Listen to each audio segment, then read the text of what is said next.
it's all well and good to want that interview, but first you want the attention that gets to the interview. So a lot of our audience views that as a stumbling block. Okay, interview, fine, but I can't even get, 2 minutes with somebody or and the attention of anyone through my marketing materials, my resume, my LinkedIn, all that stuff.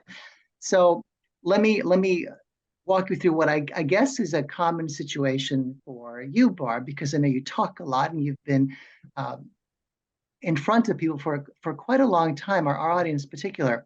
So common scenario, executive attends a conference, executive meets recruiter at conference.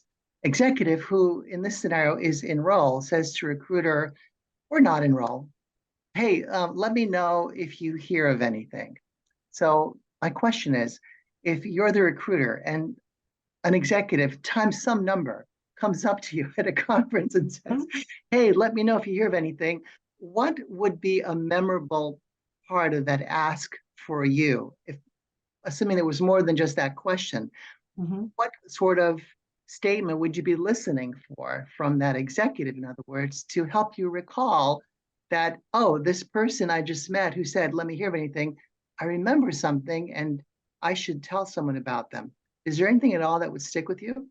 Absolutely. Because if somebody comes up to me, and it happens all the time because people know what I do for a living. And so it happens all the time. And that's not memorable. If somebody says, call me if you have something, I'm thinking, wow, why aren't you positioning yourself? And it's not going to, I don't see how that necessarily benefits me. They might not even be the niche or the industry or that I'm representing. So first of all, you've got to do your research. I love that you have a directory of recruiters because you've broken them down into niche industry, and you don't have to be in, executive recruiters work nationwide. So a recruiter in New York can find you a job in California. They don't have to be where you live, but you have to know what they do. There's certain, retained search firms that only do professional services. There's certain retained firms that only do the medical industry. So first of all, you got to do your homework. And if you want to be memorable and you're going to meet a recruiter, say, I would love to know what are the greatest problems your clients are trying to solve, because now you got me engaged in a conversation. And now I'm viewing you much differently. You just asked me, what problems are my clients trying to solve? I could go through 3 or 4 clients right now and tell you exactly the things that they're facing, what they're trying to solve when they hire a new executive. And so get me to talk, like ask me a question that I can't say yes or no to. Don't make it about you. Like, if you get something, call me, because that's about you. As a recruiter, I have, what's in it for me on my forehead too. And understand something, recruiters don't make money unless they represent people like you. If you're working in a third party search firm, their whole, 90% of their income is commission. So it's worth their time to get to know you. They want to find people like you.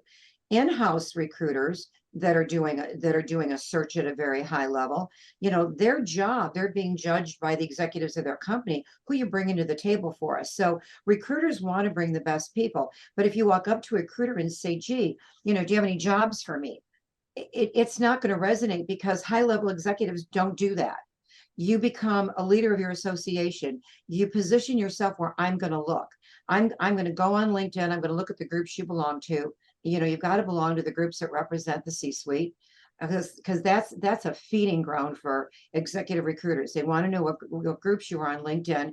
I'm going to see what associations represent, like even the CEO conference. I mean, those were all CEOs, but who was the president of the CEO conference?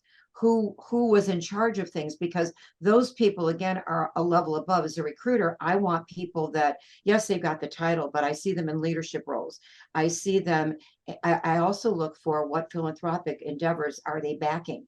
Do they belong to associations that are promoting DEI? If my company is faced with a lot of DEI issues right now, I'm going to look for that. So depending on who you are and your strengths, look what's really marketable right now. And everybody has, everybody's, they want to earn more money, but they also want to attract and retain the best talent. So position yourself where I'm going to find you. But if you interact with me, don't ask me if I have a job for you. Ask me what problems your clients are trying to solve, because I've always been a problem solver. I'd love to know what some of the greatest problems are you're seeing out there. You've got that inside track. Make me feel good about it. I'm going to want to represent you because you let me talk about what I'm dealing with, and now I like you better.